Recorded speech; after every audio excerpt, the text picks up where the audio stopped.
gente me escrevendo, e assim, eu não tô culpando essas pessoas.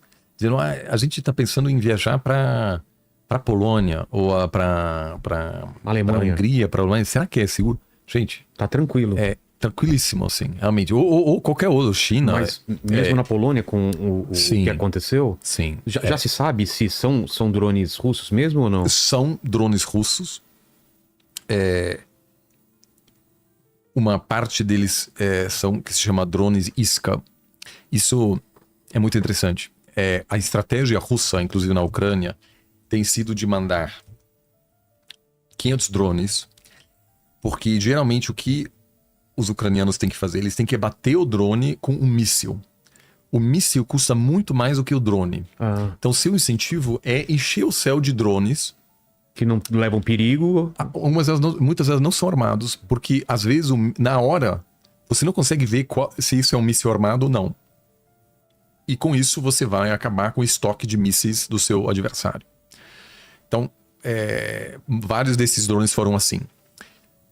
A Rússia não quer invadir a Polônia. O que a Rússia quer é dividir a OTAN, testar os limites da OTAN, porque a resposta do Trump a essa manobra russa foi completamente patético. O que eles falaram? Ele falou, nossa, o que tá acontecendo, basicamente? O que daí, hein? Eu quero... Mas o que ele não falou? Ele não falou, Rússia, só pra te avisar, a Polônia faz parte da OTAN. E se você atacar a Polônia, nós responderemos segundo o artigo 5 de defesa coletiva, ponto. Ele não fez isso. O que isso cria? Uma incerteza dentro da OTAN sobre a disposição americana em realmente honrar o artigo 5. Então, se amanhã alguém me convidar e tem uma conferência interessante na Polônia, eu vou na hora, não tenho preocupação nenhuma. Tanto que a Rússia hoje não tem capacidade militar convencional de enfrentar a OTAN. Não tem. Ela nem sequer consegue conquistar a Ucrânia. Mas quer causar apreensão. É um pouco parecido com a estratégia de Pequim em relação a Taiwan. Eles não querem invadir Taiwan hoje, mas eles estão fazendo uma manobra militar a 1 quilômetro da ilha. No dia seguinte, um avião sobrevoa Taiwan. Então, o tempo inteiro, a defesa aérea de Taiwan precisa se mobilizar, etc. É caro, cansativo, e em algum momento pode surgir alguém que fala, gente, isso, a gente, vamos repensar nossa estratégia, de repente a gente precisa buscar algum diálogo maior com os chineses, seja o que for. Então, é para enfraquecer a OTAN, mas não atacar a OTAN. Então, o risco hoje de um confronto direto entre a Rússia e a OTAN é pequeno, é baixo. O risco a curto, médio prazo de uma guerra entre China e Taiwan não é alto, mas mesmo se houver um confronto, não sabemos se aquilo seria o primeiro passo para uma terceira guerra mundial, porque pode ser que nesse caso os Estados Unidos decidem não intervir. Não sabemos. Não duvido também. Então, assim, quando o Israel atacou o Irã, um hashtag Terceira Guerra Mundial foi um dos principais naquele momento no Twitter. E eu sempre digo assim, existem muitos mecanismos que buscam evitar esse cenário. Muitas linhas ainda de diálogo que ocorrem entre os Estados Unidos e a China, por exemplo. A situação claramente, a mais preocupante continua sendo na Ucrânia, porque você pode sim ter uma situação em que, por algum motivo, pode ser sem querer ou com intenção, a Rússia acaba atacando o integrante da OTAN, mas mesmo se houver um drone atacando uma cidade na Polônia, não estamos na Terceira Guerra Mundial. Aí pode até haver a ativação do artigo 5, e aí provavelmente haveria algum tipo de mobilização militar da OTAN na Polônia. Dizendo claramente, olha, esse aqui é o limite. E provavelmente a Rússia respeitaria isso. Então, assim, não iria para a Rússia. Não, são muitos passos, né? São muitos passos e eu acho que as pessoas assim, isso soa um pouco estranho, mas a gente se acostumou tanto ao mundo pacífico que a gente não se deu conta que aquilo é muito pouco usual, né? O cenário mais comum é de ocasionalmente você haver um confronto entre dois países. Isso não quer dizer que estamos na Terceira Guerra Mundial. A guerra entre a invasão russa à Ucrânia não necessariamente é o início da Terceira Guerra Mundial. Né? Você tem confrontos, infelizmente, em muitos lugares. Estima-se que estão aí, por aí, 30 guerras em andamento. De muitos a gente não acompanha de perto. Né? Tensões, tiroteios na fronteira. A gente teve em 2020 confrontos que levaram a soldados mortos entre a China e a Índia. Mais cedo esse ano, entre Índia e Paquistão. A gente tem Israel contra, enfim, numerosos países do Oriente Médio. O que são esses aí? São os drones russos que invadiram a Polônia. Sim. Então, a guerra, assim, isso de novo, eu não quero minimizar isso, porque isso sempre tem um sofrimento humano envolvido. Mas a guerra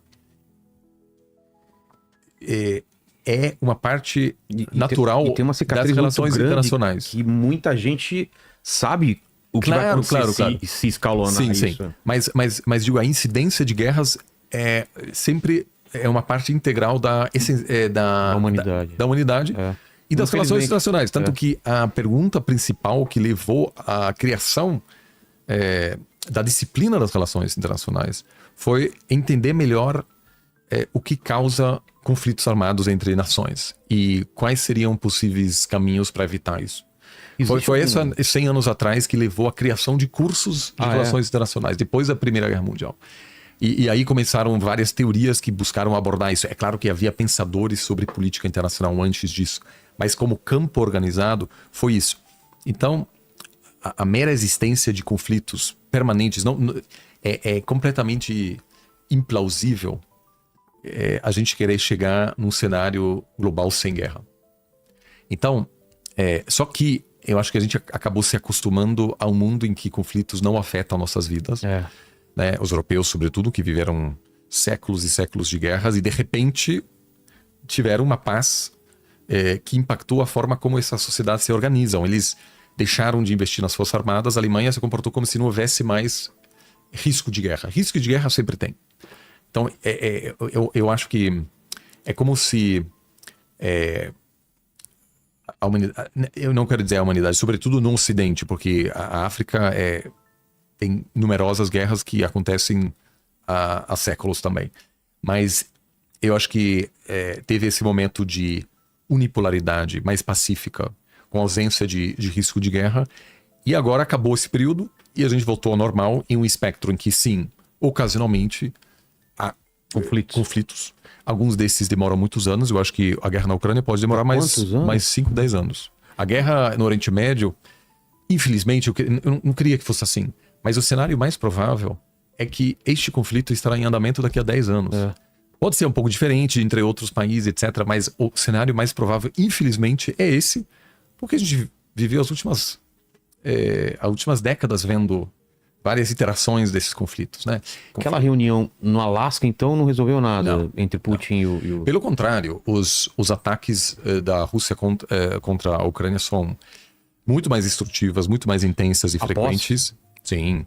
Inclusive, hoje, e depois disso, chegaram a atingir prédios do governo ucraniano, que nunca tinha sido o caso antes. E, inclusive, a Rússia chegou a atacar uma empresa americana com uma produção na Ucrânia. Intencionalmente? Ou não se sabe? Olha, eu acho que a Rússia sabe o que faz. Ou seja, não é assim, podem ocorrer erros. Que empresa que foi? Eu confesso que eu não sei o produto que produz, mas é uma empresa americana que produz na Ucrânia, que foi atingida. O que não... pode ter sido um engano, mas foi pouco... no contexto dessa tentativa americana de pressionar a Rússia para iniciar uma negociação. Ou seja, fato é, hoje a Rússia não tem o menor interesse em negociar, em parte porque ela acha que o tempo está do lado dela. Mas os Estados Unidos está apertando as pessoas a não negociarem com a Rússia também, não tem essa... Não, assim, na verdade, eu acho que houve uma tentativa real do Trump de querer... fechar o cerco, né? Tentar iniciar alguma negociação, mas acabou cedendo muito aos russos antes de começar qualquer negociação, dizendo que seria adequado, sim, a Ucrânia ceder território. Mas a Rússia não abriu mão de nenhuma das suas exigências para um possível fim do conflito. Então, duas coisas podem alterar essa trajetória de de confronto. Existe tem um certo equilíbrio atualmente, ou seja, a Rússia avança um pouquinho, mas não muito. A Ucrânia consegue mais ou menos segurar a linha de frente, perde alguns quilômetros por dia, talvez, mas a Ucrânia é um país muito grande, então aquilo pode continuar por muito tempo. Isso só muda se o impacto econômico da guerra na Rússia chega a ser intolerável para o governo russo. Mas como não há oposição, é pouco provável que isso cause alguma instabilidade a curto prazo. Eu acho que se a guerra continuar por mais 2, 3 anos, a situação econômica realmente vai piorar na Rússia. Mas isso não quer dizer que o Putin queira desistir. Se você vai para a rua hoje em Moscou e pergunta, e aí, o que você acha da guerra na Ucrânia? A maioria apoia a invasão, sim. Também porque recebe, acima de tudo, notícias totalmente alinhados com o governo russo. Ou se a defesa ucraniana colapsar. E se a população ucraniana fique cansada da guerra. Mas como para a Ucrânia o conflito é visto como uma ameaça existencial, o incentivo de parar de lutar é pequeno. Porque, diferentemente de outras guerras, a derrota ucraniana pode significar o fim da Ucrânia. Ou seja, há uma percepção deles que se a gente perder essa guerra, a gente... a cultura ucraniana deixa de existir. Então, se essa é o cenário que você enfrenta no caso de uma derrota, o incentivo para se entregar é muito pequeno. Porque a Rússia não está dizendo para os ucranianos, gente, aqui é a nossa visão da Ucrânia, que é muito bacana para vocês pós-guerra. Não diz isso. Há uma tentativa clara de russificação. Ou seja, o soldado ucraniano sabe que se eles perderem essa guerra, os filhos provavelmente serão obrigados a falar só russo na escola, etc. Então, esse conflito também acho que pode demorar muito mais tempo. O Trump pode ser um excelente negociador no âmbito de imobiliário, ou não sei. No entretenimento ele é excelente, mas na geopolítica você precisa de muita paciência. Ele não tem paciência. E os representantes dele, eles muitas vezes não são pessoas que têm conhecimento de todos os detalhes. Às vezes eles são muito dependentes do Trump, ou seja, o Trump não empodera os seus negociadores. Isso é muito ruim, porque se você envia alguém que qualquer coisa ele precisa ligar para o Trump, você acaba os seus negociadores não conseguem identificar oportunidades porque eles são muito apenas mensageiros. Né? Então eu sou muito cético em relação a um encerramento rápido nesses conflitos. Eu também acho que no Oriente Médio é muito difícil enxergar não apenas um cessar-fogo, mas um grande acordo de paz. A gente tem um fato novo, né? Que foi no Catar. Isso, né? Que, aliás, na verdade, reforça esse pessimismo, infelizmente, porque o Catar tem um papel muito especial nas relações internacionais, que é de ser um lugar onde você pode negociar com o outro lado, num espaço neutro, sobretudo quando você não quer ser visto negociar com o outro lado. Porque muitos conflitos são tão polarizados que o mero fato de você sentar para conversar seria visto como traição pelo seu lado. Então o que acontece? Catar cheio de hotéis com salas de conferência onde líderes de facções de uma guerra civil na África se encontram e ninguém vê. Onde os Estados Unidos negociaram com o Talibã. O Trump negociou com o Talibã lá. Por quê? Porque é um espaço protegido. Então o Catar assumiu esse papel. Então muitas negociações, das quais hoje nós não sabemos, acontecem lá todos os dias. Virou o que na verdade não é comparável com a ONU. A ONU, por exemplo, não consegue cumprir esse papel porque se você vai lá na ONU é muito visível. Você pode ir lá na ONU para negociar depois o finalzinho, né? Fazer a cerimônia, etc. Então o Catar tem esse papel. E o Hamas, que eu, por exemplo, eu considero ser um grupo terrorista. Tá? Muitos países o consideram também como tal. Eles a liderança do Hamas mora lá, no Catar. E se sentia protegida.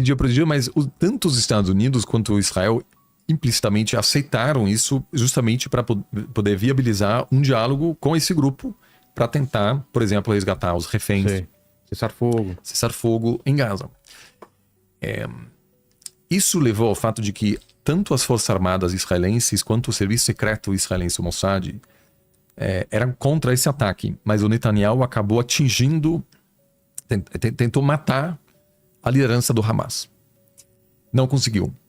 Mas isso, obviamente, inviabiliza futuras negociações. E assim, eu entendo gente que diz, não, eu não quero negociar com o Hamas. Eu também não gostaria de negociar com eles, por isso que eu não sou negociador. Mas eu não sou negociador. Mas assim, as pessoas que estão representando os negociadores israelenses estão em contato direto com o Hamas, que pode ser um contato indireto, mas é assim que se vai tentar resgatar as pessoas. Ou seja, esse diálogo é real, ele existe. Por isso eu sempre digo, se você é muito ideológico, a geopolítica não é para você. Porque você vai ter que falar com gente... que você despreza. Né? Isso você despreza. O Sérgio Vieira de Mello, o diplomata brasileiro, na verdade, ele foi funcionário da ONU. Ele, que foi morto num ataque terrorista de Al-Qaeda em 2003 no Iraque. Porque a ONU, depois da invasão americana, abriu um escritório no Iraque. E aí o George Bush, na época, convidou o Sérgio Vieira de Mello a gerenciar a operação da ONU no Iraque. E pouco depois ele foi atingido por esse ataque. E ele falava isso, ele falava que ele facilitava negociações e sentava à mesa com grupos, ele falava, todo mundo aqui era um... Inimigo mortal? Inimigo mortal, mas todos eles eram assassinos terríveis, que ele não tinha nenhuma vontade de estar próximo dessas pessoas, mas o papel dele era facilitar o diálogo. Alguém tem que fazer. Então, assim, quando eu digo... Eu, pessoalmente, acho que foi um grande erro de Israel atacar o Hamas no Catar. Por quê? Porque você acaba empoderando... Primeiro, se você mata a liderança, a Hamas na faixa de Gaza não vai se entregar. Pelo contrário, eles são mais radicais ainda do que o Hamas no Catar, né? Ou seja, esses caras que estão na faixa de Gaza vão resistir, a não ser que a liderança de Catar vai dizer, gente, temos um acordo de paz, um cessar-fogo eles não estão autonomia. Então você cortar a cabeça pode levar ao surgimento de lideranças ainda menos dispostas a negociar com Israel. E com isso as chances de um grande acordo que pode trazer alguma estabilidade ao Oriente Médio caem ainda mais. Porque também atrapalham a relação entre o mundo árabe de forma mais ampla e Israel, mas também atrapalham a relação entre o mundo árabe e os Estados Unidos, porque Catar tem uma base militar americana. Pois é. Então, você trazer uma base para o seu país, se você é um ditador do mundo árabe, trazer uma base era tradicionalmente visto como uma garantia de segurança, né, de você não ser atacado por outro país. E não sabemos exatamente de que forma Israel informou o Trump, mas o que sabemos é que informou muito pouco antes desse ataque. Então isso também gera dúvidas no mundo árabe sobre a confiabilidade dos próprios Estados Unidos e a capacidade e disposição dos Estados Unidos de protegerem esses países. Então, infelizmente, eu acho que a perspectiva, as chances de um cessar-fogo a curto prazo são muito pequenas. O Carlos Henrique, ele perguntou: Oliver, depois de mais de 2 anos de conflito, você acha que a guerra entre a Rússia e a Ucrânia ainda pode se expandir para outros países europeus ou o cenário já caminha para uma guerra congelada, sem avanços significativos de nenhum dos lados? Eu acho que esse segundo cenário é mais provável. Eu acho que envolvimento direto de países da OTAN só se vê um erro de cálculo gigantesco. Muito grande. Assim. Arma nuclear também. Muito pouco provável, assim. Eu acho que... Enfim, assim, eu digo isso não como se fosse uma coisa boa, mas a guerra está em uma espécie de equilíbrio. Os russos não querem negociar. o Ocidente não está disposto a deixar de apoiar a Ucrânia. A Rússia tem uma ligeira vantagem, mas a Ucrânia não está prestes a colapsar.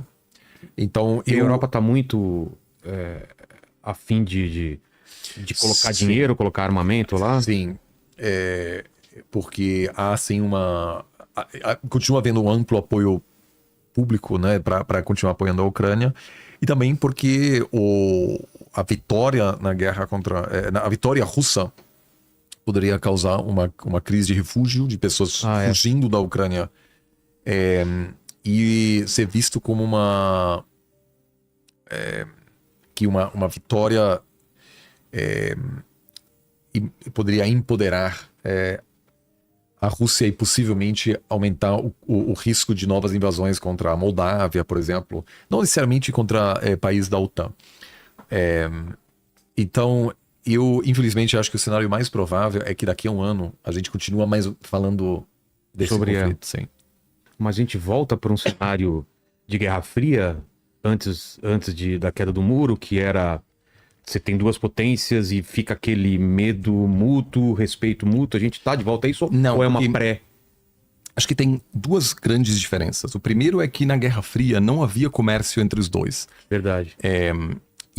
Então, realmente... E tinha uma vontade da Rússia de espalhar mesmo a ideologia, que eu não vejo muito na China isso, né? Isso. E, na verdade, meio que dos Estados Unidos quase não tem mais.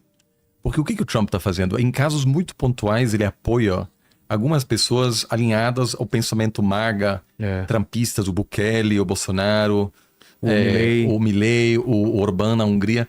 Mas não chega a ser uma coisa institucionalizada dos Estados Unidos promoverem o livre comércio e a democracia, como, né, que muitas vezes havia muita hipocrisia nisso e tudo. Mas era assim, discurso, pelo menos. Não só discurso, havia uma política coordenada com programas financiados e tudo, que hoje não tem mais.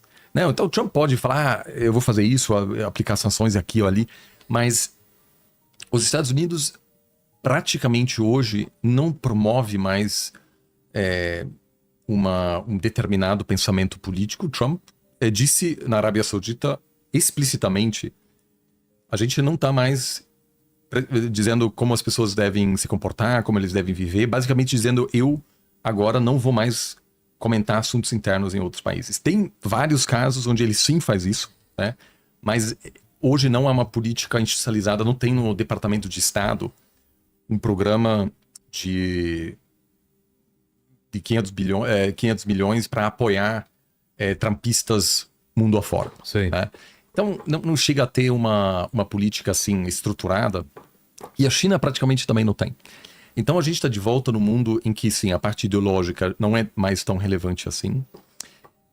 Mas todo mundo faz comércio.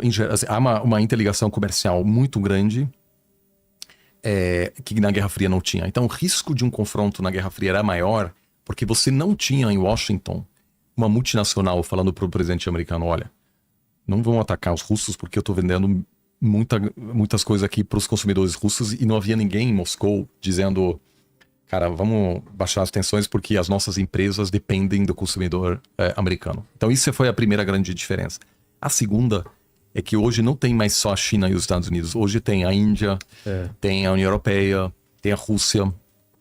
Então é uma ordem em que nenhuma dessas potências tem a capacidade de ter uma projeção enorme sobre parte do mundo. Porque na Guerra Fria você tinha uma divisão, uma cortina de ferro, e de um lado a potência dominante eram os Estados Unidos, e do outro a União Soviética. Tinha o Sul Global que buscava se aproveitar dessas dinâmicas, mas você hoje vai ter zonas de influência muito mais difusas e limitadas do que naquela época. Por exemplo, os Estados Unidos quer aumentar sua influência na América Latina e quer pressionar países latino-americanos a deixarem de usar a tecnologia chinesa.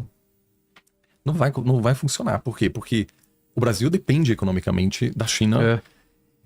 Também não vai bloquear a tecnologia americana, mas não quer ter que tomar uma decisão. Então,